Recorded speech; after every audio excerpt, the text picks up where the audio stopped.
ارسل کا یہ کہنا تھا کہ میری سانس ہتھے سے اکھڑ گئی۔ کہنے لگی میں کبھی بھی تمہاری شادی اس بد کردار لڑکی سے نہیں کروں گی۔ ارے تم میں ایسی کون سی کمی ہے جو میں تمہارے لیے ایسی داغدار لڑکی لے کر آؤں؟ اس کے بعد وہی بات میرے سامنے آ گئی جس کا میرے دل میں خدشہ تھا۔ ارسل نے نظریں چرائیں، کہنے لگا کہ کیونکہ ماہی کے ساتھ جو کچھ ہوا ہے اس کا ذمہ دار میں ہوں، میں نے ہی اس کے ساتھ ضد میں یہ سب کچھ کیا تھا۔ یہ سن کر میرے ہاتھ سے پلیٹ چھوٹ کر زمین پر گر کر چکنا چور ہوئی تھی۔ سب لوگ میری طرف دیکھنے لگے۔ میں نے یہ تک پرواہ نہیں کی کہ میرے پیر پر کانچ چبھ جائیں گے۔ جو زخم میرے دل پر لگ چکا تھا اس کی کوئی بھرپائی نہیں تھی۔ میں بڑے جارحانہ انداز سے ارسل کے پاس آ گئی۔ مجھے دیکھ کر وہ کھڑا ہو گیا، اپنی گردن اور نظریں بھی جھکا لیں۔ ایک زوردار تھپڑ میں نے اس کے منہ پر مارا۔ میرے آنسو بہنے لگے۔ میں نے کہا میں تمہیں چھوڑوں گی نہیں، پولیس کے حوالے کر دوں گی۔ میں نے اس کے منہ پر، سینے پر، جہاں ہو سکا تھپڑ مارنے شروع کر دیے۔ میری نند اور ساس نے مجھے پیچھے کیا۔ وہ اعتراف جرم کر چکا تھا۔ میری آواز سن کر رضوان بھی کمرے سے باہر آ گئے تھے۔ وہ بھی سب سن چکے تھے۔ میں بے تحاشا رو رہی تھی۔ ارسل بھی رو رہا تھا۔ پھر میرے سامنے ہاتھ جوڑنے لگا، کہنے لگا مجھ سے غلطی ہو گئی، مجھے معاف کر دیں بھابھی۔ آپ مجھے بے شک جیل میں بھیج دیں، لیکن اس سے کبھی ماہی کی زندگی نارمل نہیں ہو سکتی۔ اسے کوئی نہیں اپنائے گا، کوئی اس سے شادی نہیں کرے گا۔ میں اپنے گناہوں کی تلافی کرنا چاہتا ہوں، میں اسے خوش رکھوں گا۔ لیکن میں نے انکار کر دیا۔ میں اسے معاف کر ہی نہیں سکتی تھی۔ میری ساس اور نند بھی مجھ سے معافی مانگنے لگیں کہ میں ارسل کو معاف کر دوں۔ وہ پوری عزت سے ماہین کو بہو بنا کر لے کر جائیں گی، لیکن میری ہاں میں نہ بدلی۔ میں نے نہ تو اپنے گھر والوں سے اس بات کا ذکر کیا اور نہ ہی پولیس میں کمپلین کر سکی، لیکن میں نے سب سے بات چیت ترک کرتی تھی۔ ارسل اب چپ چپ رہنے لگا تھا۔ اکثر ارسل نشے کی حالت میں بھی گھر آنے لگا تھا، اور وہ نشہ بھی اسی غم میں کر رہا تھا۔ کہتا تھا کہ ماہین کے آنسو مجھے چین نہیں لینے دیتے، اس کی سسکیاں مجھے سونے نہیں دیتی، اور جب تک میں اس کے دامن میں خوشیاں نہ بھر دوں مجھے چین نہیں آئے گا۔ وہ رو رو کر یہ باتیں میری ساس اور نند کی منتیں کر کے کہتا تھا۔ مجھ سے بھی کئی بار کہہ چکا تھا کہ میں اسے بس ایک موقع دے دوں، لیکن میں اٹھ کر اپنے کمرے میں آ جاتی تھی۔ ایک روز ملازمہ اس کے کمرے کی صفائی کر رہی تھی، تبھی مجھے اس کے موبائل پر رنگ ٹون بجتی سنائی دی۔ گھر پر اس وقت میرے علاوہ کوئی نہ تھا، اسی لیے ملازمہ نے وہ موبائل مجھے لا کر دے دیا۔ موبائل لاک نہیں تھا۔ میں نے سرسری سی ایک نظر اسکرین پر ڈالی اور پھر کال کاٹنے کے لیے موبائل اٹھایا، مگر اس سے پہلے ہی کال کٹ چکی تھی۔ موبائل کی روشنی چمکی جہاں پر تصویروں کا فولڈر کھلا پڑا تھا۔ یہ دیکھ کر مجھے جھٹکا سا لگا کہ ارسل کے موبائل میں ماہین کی ان گنت تصویریں موجود تھیں، جو ساری میری شادی کے فنکشن پر بنائی گئی تھیں۔ میں غصے سے آگ بگولا ہو چکی تھی۔ میں نے ایک لمحہ بھی ضائع کیے بغیر ان کی ساری تصاویر کو موبائل سے ڈیلیٹ کر دیا اور موبائل واپس ملازمہ کو کر دیا کہ اس کے کمرے میں رکھ دے، اور میں اپنے کمرے میں آ گئی۔ کچھ دیر بعد میری والدہ کی مجھے کال آئی کہ میری ساس نے ماہین کا رشتہ مانگا ہے۔ میں نے کچھ نہیں کہا، کیونکہ یہ ایک اٹل حقیقت تھی کہ ماہین سے کوئی بھی شادی نہ کرتا، اور اسے بار بار اسی واقعے کو دہرا کر انکار کیا جاتا۔ وہ چاہ کر بھی اس بدنامی بھری زندگی سے نجات حاصل نہیں کر سکتی تھی۔ اگر ارسل اپنی غلطی کو سدھارنا چاہتا تھا تو اسے موقع ملنا چاہیے تھا، اسی لیے میں نے بھی رکاوٹ نہیں ڈالی۔ شادی کے بعد ماہین رخصت ہو کر ہمارے گھر آ گئی تھی۔ ارسل کے کمرے تک میں ہی اسے چھوڑ کر آئی تھی۔ وہ گم سم اڑی سی رنگت کے ساتھ بیڈ پر بیٹھ گئی، اپنے سرد ہاتھ سے میرا ہاتھ تھاما۔ کہنے لگی مجھے اس رشتے سے بہت ڈر لگتا ہے اپیا، میں نے مرد کا بہت گھنونا روپ دیکھا ہے، مجھے شادی کرنی ہی نہیں تھی، لیکن امی ابا کے رونے اور منت سماجت کے سامنے میں ہار گئی۔ آپ مجھے یہاں اکیلا چھوڑ کے مت جائیں، میرے پاس بیٹھ جائیں۔ میں نے کہا تم پریشان مت ہو، ارسل تمہارا بہت خیال رکھے گا۔ لیکن وہ واقعی بہت زیادہ خوفزدہ تھی، اور وجہ شاید وہ واقعہ تھا۔ میں نے اسے بہت سمجھانا چاہا، لیکن اس کی رنگت فق سی پڑتی جا رہی تھی۔ پھر اچانک سے اس نے میرا ہاتھ چھوڑ دیا، کہنے لگی ٹھیک ہے آپ جائیں۔ میں سمجھی کہ شاید وہ سمجھ چکی ہے۔ میں کمرہ بند کر کے باہر آئی تو ارسل وہیں کھڑا تھا۔ میں نے اسے تنفر سے دیکھا اور دروازے سے پیچھے ہٹ گئی، لیکن وہ میرے سامنے آ کر کھڑا ہو گیا، اپنے ہاتھ جوڑے، گردن جھکائے، سسکیوں سے رونے لگا۔ کہنے لگا آپ مجھے معاف کیوں نہیں کر دیتی بھابھی؟ مجھے معاف کر دیں، اور پلیز ماہی کو کبھی یہ مت بتائیے گا کہ میں نے ہی اس کے ساتھ۔ یہ کہہ کر وہ رونے لگا۔ میں نے کہا نہیں بتاؤں گی، بس میری بہن کو خوش رکھنا۔ میری آنکھوں سے آنسو بہہ رہے تھے۔ ارسل نے اپنے آنسو پونچھے اور اس بات میں سر ہلا دیا۔ کہنے لگا میں بہت خوش رکھوں گا، وہ خود آپ سے کہے گی کہ وہ خوش ہے۔ میں نے کوئی جواب نہیں دیا اور میں اپنے کمرے میں چلی گئی۔ رضوان میرے بیٹے احمر کو سلا چکے تھے، مجھ سے کہنے لگے کہ میں تمہارے ظرف کو سلام کرتا ہوں، ورنہ ارسل کی غلطی کو معاف کرنا آسان نہیں تھا۔ میں نے کہا اگر اسے اپنی غلطی کا احساس ہو ہی گیا ہے تو ٹھیک ہے، مجھے بس اپنی بہن کی خوشیاں چاہیے۔ میں بھی رضوان سے بات کر ہی رہی تھی کہ مجھے ارسل کے دھاڑے مار کر رونے کی آواز آئی۔ میں اور رضوان فوراً کمرے سے باہر آئے۔ سامنے ارسل کے خون سے بھرے ہاتھ دیکھ کر ہمارے ہوش اڑ گئے۔ وہ بری طرح سے حواس باختہ تھا۔ میری ساس اور نند بھی کمرے سے باہر آ گئے۔ میرا دل دھڑکنا بھول گیا تھا۔ میں بھاگ کر ارسل کے کمرے میں گئی۔ میری بہن خون سے لت پت بیڈ پر لیٹی تھی، اس کے ہاتھ کی کلائی کٹی ہوئی تھی، ساتھ میں ایک کاغذ کا رکا رکھا تھا۔ یہ سب دیکھ کر میں چلانے لگی۔ رضوان بھی کمرے میں آ گئے۔ فوراً سے ماہین کو ہاسپٹل میں لے کر جایا گیا، لیکن وہ مر چکی تھی۔ میری بہن نے ارسل کے کمرے میں آنے سے پہلے ہی اپنی نس کاٹ لی تھی۔ جو پھل کی پلیٹ میری نند نے کمرے میں رکھی تھی، اس کے ساتھ رکھی تیز دھار والی چھری سے وہ نس کاٹ چکی تھی۔ اس نے کاغذ کے رکے پر لکھا تھا کہ وہ شادی نہیں کر سکتی، کیونکہ جو کچھ اس کے ساتھ ہو چکا تھا وہ کسی بھی مرد کی نہیں ہو سکتی۔ مجھے ہر بار سے وہی اذیت یاد آئے گی جو میں نے اس رات سہی تھی۔ اس خط نے میرے اندر ایک آگ سی لگا دی تھی۔ میری بہن کے انتقال کو تو 3 دن گزر چکے تھے جب میں نے وہ خط پڑھا تھا، کیونکہ 3 دن میں ماہین کے صدمے کو ہی نہیں سہ پائی تھی۔ بار بار مجھے غشی کے دورے پڑ رہے تھے۔ اب ہوش آیا تو میں اس کے کمرے میں چلی گئی۔ سائڈ ٹیبل کا دراز کھولا تو وہاں ایک رکا نظر آ گیا۔ وہ پڑھ کر میرے اندر اتنا اشتعال بھر چکا تھا کہ میرا جی چاہا میں ارسل کو مار ڈالوں، قبر میں اتار دوں۔ اسی وقت ارسل کمرے میں داخل ہوا۔ شیو بڑی ہوئی تھی، آنکھیں متورم تھیں، ہاتھوں اور کپڑوں پر مٹی لگی ہوئی تھی۔ جب سے ماہین کی تدفین ہوئی تھی وہ زیادہ تر وقت وہیں گزارتا تھا۔ میں غصے سے اس کے پاس آ گئی۔ میں نے کہا کیا سمجھتے ہو تم؟ اس کی قبر پر جا کر رو دھو کر تمہیں تمہارے گناہ کی معافی مل جائے گی؟ تم نے میری معصوم بہن کی زندگی برباد کر دی، یہاں تک کہ اسے قبر تک پہنچا دیا۔ اچھا ہوا میری بہن مر گئی۔ تمہیں تمہارے جرم کی معافی کبھی ملنی ہی نہیں چاہیے تھی۔ یہ تمہاری سزا ہے کہ تم ساری زندگی اسی اذیت میں پل پل مرتے رہو۔ میں چلا کر بول رہی تھی، رو رہی تھی۔ وہ بھی پھوٹ پھوٹ کر رونے لگا، میرے سامنے اب بھی ہاتھ جوڑے ہوئے تھا۔ رضوان میرے چلانے پر ارسل کے کمرے میں آ گئے۔ وہ کہنے لگا کہ مجھے نہیں پتا تھا کہ میری ذرا سی نادانی کی مجھے اتنی سخت سزا مل سکتی ہے۔ میں نے اسے تعصب سے دیکھا۔ میں نے کہا ذرا سی غلطی؟ تمہیں یہ ذرا سی غلطی لگتی ہے؟ تم نے میری بہن کو برباد کر کے رکھ دیا اور تم کہہ رہے ہو ذرا سی غلطی؟ وہ مجھے دیکھنے لگا، اپنے آنسو صاف کر کے بولا، بھابھی میں آپ کو سچ بتانا چاہتا ہوں، اس دن میں نے جھوٹ بولا تھا کہ میں نے ہی ماہی کے ساتھ گناہ کیا ہے۔ سچ یہ ہے کہ میں نے کچھ نہیں کیا، سچ کچھ اور ہے۔ دراصل ارسل کی بات ابھی یہیں تک پہنچی تھی جب میں نے اس کے منہ پر زوردار تھپڑ دے مارا۔ میں نے کہا خبردار جو تم نے اپنی جھوٹی صفائیاں میرے سامنے پیش کی تو مجھے کچھ نہیں سننا۔ تم نے میری بہن کو برباد کیا ہے یہ میں جانتی ہوں۔ یہ کہہ کر میں رضوان کے ساتھ اس کے کمرے سے باہر نکل آئی۔ ارسل ہر وقت یا تو ماہین کی قبر پر رہتا تھا یا پھر اپنے کمرے میں۔ میری ساس یہ سب کچھ دیکھ کر بیمار رہنے لگی تھی۔ 1 سال گزر گیا تھا میری بہن کو منو مٹی کے نیچے دفن ہوئے۔ میں ارسل کی شکل دیکھ کر ہی اپنا رخ بدل لیتی تھی۔ انہی دنوں میری ساس اتنی سخت بیمار ہوئیں کہ بستر سے جا لگی۔ ڈاکٹرز بھی جواب دے چکے تھے۔ میں نے اپنی ساس کی ایسے وقت میں بہت خدمت کی تھی۔ وہ مجھ سے کہنے لگیں کہ فروا میرے بیٹے کی غلطی بہت بڑی ہے، لیکن تمہارا ظرف اس سے بھی بڑا ہے۔ میں اس غم کے ساتھ نہیں مرنا چاہتی۔ اگر تکلیف تم نے برداشت کی ہے تو اذیت وہ بھی سہ رہا ہے۔ ماہین کے ساتھ اس نے جو کچھ بھی کیا ہے اس کی سزا وہ بھی بھگت رہا ہے۔ بس تم اسے معاف کر دو۔ میں نے ایک نظر اپنی بیمار ساس پر ڈالی۔ میں نے کہا یہ میرے بس میں نہیں ہے۔ معافی اگر زبان کا جھوٹا اقرار ہے اور آپ کو اس جھوٹے اقرار پر تسلی مل سکتی ہے تو ٹھیک ہے، میں نے ارسل کو معاف کیا۔ میری ساس بھی اسی غم کے ساتھ قبر میں چلی گئی تھی۔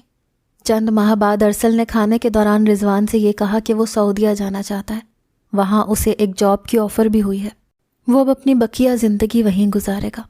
رضوان نے کہا ٹھیک ہے، تمہیں اگر وہیں چین آ سکتا ہے تو ٹھیک ہے، وہیں چلے جاؤ۔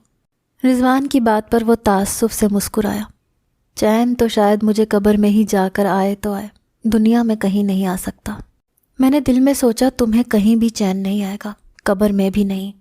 چند دن بعد ہی وہ جا چکا تھا۔ 2 سال اور بیت گئے۔ میرا بیٹا 5 سال کا ہو گیا تھا، اسکول جانے لگا تھا۔ رضوان کے ساتھ میں ایک خوشگوار زندگی گزار رہی تھی کہ اچانک ایک دن مجھ پر قیامت ٹوٹ پڑی۔ میں اپنے گھر کے کاموں میں مصروف تھی جب مجھے رضوان کے نمبر سے کال آئی، لیکن بات کوئی اور شخص کر رہا تھا۔ جو خبر اس نے مجھے سنائی وہ سن کر میرے ہوش اڑ گئے۔ رضوان کا ایکسیڈنٹ ہو گیا تھا اور وہ ہاسپٹل میں تھا۔ اس خبر نے تو میرے اوزان خطا کر دیے۔ میں اپنے بچے کو ساتھ لیے ہاسپٹل پہنچ گئی۔ رضوان کے بہت چوٹیں آئی تھیں۔ میں انہیں دیکھ کر رونے لگی۔ وہ اکھڑے اکھڑے سانس لے رہے تھے۔ میں نے ان کا ہاتھ جیسے ہی تھاما، ان کا ہاتھ میرے ہاتھ میں بے جان سا ہو چکا تھا۔ میں تو یہ دیکھ کر پاگل ہی ہو چکی تھی۔ یہ کیسے ہو سکتا تھا؟ رضوان مجھے چھوڑ کر کیسے جا سکتے تھے؟ نہیں، یہ نہیں ہو سکتا۔ جب تک میرا بھائی میرے پاس پہنچا میں دیوانہ وار رو رہی تھی، رضوان کو اٹھا رہی تھی۔ میرے والدین کی ہم 2 ہی بیٹیاں تھیں اور دونوں سے ہی انہیں گہری چوٹ ملی تھی۔ ارسل کو کسی قیمت پر بھی چھٹی نہیں ملی تھی۔ جس کمپنی میں وہ کام کرتا تھا 1 سال کا ایگریمنٹ تھا اور اس کا پاسپورٹ کمپنی کے پاس تھا۔ اس نے بہت منت سماجت کی کہ اسے چند دن کے لیے پاکستان جانے دے، لیکن اسے ایسی کوئی اجازت نہیں ملی تھی۔ 4 ماہ بعد ہی اس کا ایگریمنٹ پورا ہونا تھا۔ میرے والد اور بھائی سویم کے بعد مجھے اپنے ساتھ اپنے گھر لے گئے، لیکن میری بھابھی بہت تیز ترار قسم کی تھی۔ بار بار مجھے بوجھ ہونے کے طعنے دینے لگی، لیکن میں چپ چاپ سہ رہی تھی۔ رضوان جاب کرتے تھے۔ ہمارے پاس بس ایک گھر ہی اپنا تھا جو میں نے کرائے پر چڑھا دیا تھا۔ اسی کے کرائے سے میں اپنے بچوں کی فیس بھرتی تھی، باقی کے پیسے بھائی کو اخراجات کے لیے دے دیتی تھی۔ لیکن پھر بھی میری بھابھی نے میرا جینا دوبھر کر رکھا تھا۔ خود تو میں نے جبر کر لیا تھا، لیکن جب سے اس نے ذرا سی شرارت کرنے پر میرے بیٹے کے منہ پر تھپڑ مارا تھا تو میں نے برداشت نہیں کیا۔ میری عدت پوری ہو چکی تھی۔ میں نے بیٹے کو واپس لیا اور اپنے گھر آ گئی۔ میرے گھر پر کرایہ دار تھے۔ گھر کافی بڑا اور کشادہ تھا۔ میں نے اوپر کے پورشن میں اپنی رہائش کر لی۔ وہاں 2 کمرے بنے ہوئے تھے اور باقی چھت تھی۔ مسئلہ یہ تھا کہ کرائے کے پیسے ہم ماں بیٹے کے لیے مہینہ گزارنے کے لیے ناکافی تھے۔ ایک بار میرے نمبر پر ارسل کی کال آ رہی تھی۔ میں نے ناگواری سے فون سائڈ پر رکھ دیا۔ میں نہیں جانتی تھی کہ وہ واپس آ چکا ہے۔ کچھ ہی دیر کے بعد چھت کا دروازہ کھٹکا۔ میں کمرے سے باہر آئی۔ اس وقت تک تو میرے گھر کبھی کوئی نہیں آیا تھا۔ میں نے پوچھا کون؟ ارسل کی آواز سن کر ہی میرے ماتھے پر تیوری سی چڑھ گئی۔ اب وہ یہاں کیا لینے آیا تھا؟ بھائی کی میت کو کاندھا دینے کے لیے تو چھٹی نہ ملنے کا بہانہ بنا دیا تھا۔ میں نے دروازہ کھول دیا۔ سفید شلوار قمیض، چہرے پر سنت کے مطابق داڑھی، اس کا تو حلیہ ہی اکثر بدل چکا تھا۔ کہنے لگا اندر آنے کی اجازت نہیں دیں گی۔ میں پیچھے ہٹ گئی۔ احمر بھی باہر آ گیا اور ارسل کو دیکھ کر اس کے سینے سے جا لگا۔ ارسل آپ دیدہ آنکھوں سے مجھ سے کہنے لگا کہ رضوان کی ناگہانی موت کا سن کر اس نے آنے کی بہت کوشش کی، لیکن اس کا پاسپورٹ کمپنی والے واپس نہیں کر رہے تھے۔ اس کمپنی کے اصول بہت سخت تھے۔ میں نے اس کی پوری بات سنی بھی نہیں تھی اور میں نے کہا کہ بس مجھے تمہارے جھوٹے بہانے سننے میں کوئی دلچسپی نہیں ہے۔ میں جانتی ہوں کہ تم یہاں کیوں آئے ہو، اس گھر میں سے اپنی وراثت کا حصہ لینے آئے ہو۔ یہ کہہ کر میں نے احمر کا ہاتھ پکڑا اور اسے اپنے کمرے میں لے گئی۔ لیکن ارسل نے ایسا کسی چیز کا مجھ سے مطالبہ نہیں کیا تھا۔ لیکن ارسل کے آنے سے احمر اب ہر وقت اس کے ساتھ رہنے لگا تھا۔ مجھے حیرت اس وقت ہوئی جب ارسل نے دوبارہ سے یہیں پر اپنی جاب شروع کر دی۔ مجھے تو لگا تھا کہ وہ گھر بیچے گا اور اپنا حصہ لے کر چلا جائے گا۔ اس کا یوں میرے ساتھ ایک چھت کے نیچے رہنا محلے میں چہمگوئیوں کا سبب بننے لگا تھا۔ ایک دن میں اسی سلسلے میں اس سے بات کرنے اس کے کمرے میں جانے لگی تو مجھے احمر کی آوازیں آنے لگیں۔ وہ اپنے چاچو سے بات کر رہا تھا کہ اس کے اسکول کی فیس بھی ابھی تک نہیں بھری گئی، مما کے پاس پیسے ختم ہو گئے ہیں، مجھے اب چاکلیٹ بھی نہیں لے کر دیتی۔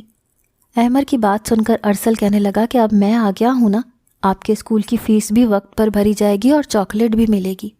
یہ بات سن کر مجھے احمر پر بہت غصہ آیا۔ اسے کیا ضرورت پڑی تھی ارسل کے سامنے ہاتھ پھیلانے کی؟ میں غصے سے کمرے میں داخل ہوئی اور ایک تھپڑ اسے لگا دیا۔ میں نے کہا کیا ضرورت ہے تمہیں دوسروں کے سامنے یہ باتیں کرنے کی؟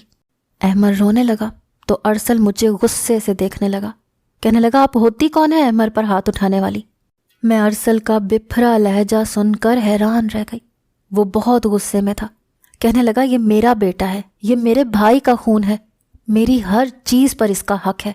اسی لیے آج کے بعد احمر پر ہاتھ اٹھانے کی غلطی مت کیجیے گا۔ میں تو اس کے اس طرح کے انداز کو دیکھ کر حیران رہ گئی۔ میں نے کہا تم جس کام سے آئے ہو وہ کرو اور نکلو یہاں سے باہر۔ کل سے گھر بیچو، اپنا پیسہ اٹھاؤ اور چلتے پھرتے نظر آؤ۔ تمہارے یہاں رہنے سے میری بدنامی شروع ہو گئی ہے اور میں ماہین نہیں ہوں، اسی لیے اپنے کردار پر ایک حرف بھی برداشت نہیں کروں گی۔ وہ کہنے لگا بے فکر رہیں، آپ کی عزت پر آنچ بھی نہیں آنے دوں گا۔ اگلے روز اپنے والدین کی آمد پر جو انکشاف مجھ پر کھلا وہ سن کر میں ششدر رہ گئی۔ امی مجھ سے روتے ہوئے کہہ رہی تھی کہ وہ مجھے اپنے گھر پر نہیں رکھ سکتی اور یہاں ایک بچے کے ساتھ اکیلے رہنا میرے لیے خطرے سے خالی نہیں ہے، اس لیے ارسل مجھ سے نکاح کرنا چاہتا ہے۔ یہ سن کر مجھے لگا کہ جیسے کسی نے مجھ پر آسمان گرا دیا ہو۔ میں نے صاف انکار کر دیا۔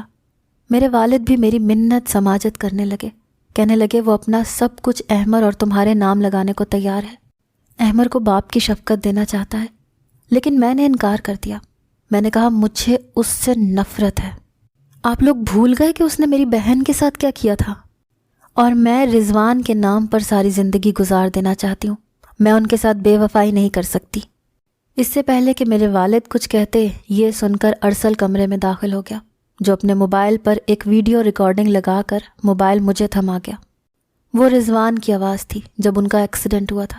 میرے ہسپتال پہنچنے سے پہلے انہوں نے ارسل کو کال کی تھی اور کہا تھا کہ وہ اب بچ نہیں پائیں گے، اسی لیے ان کے بعد وہ مجھے اور احمر کو سہارا دینے کا وعدہ کرے اور یہ بھی وعدہ کرے کہ وہ مجھ سے نکاح کرے گا۔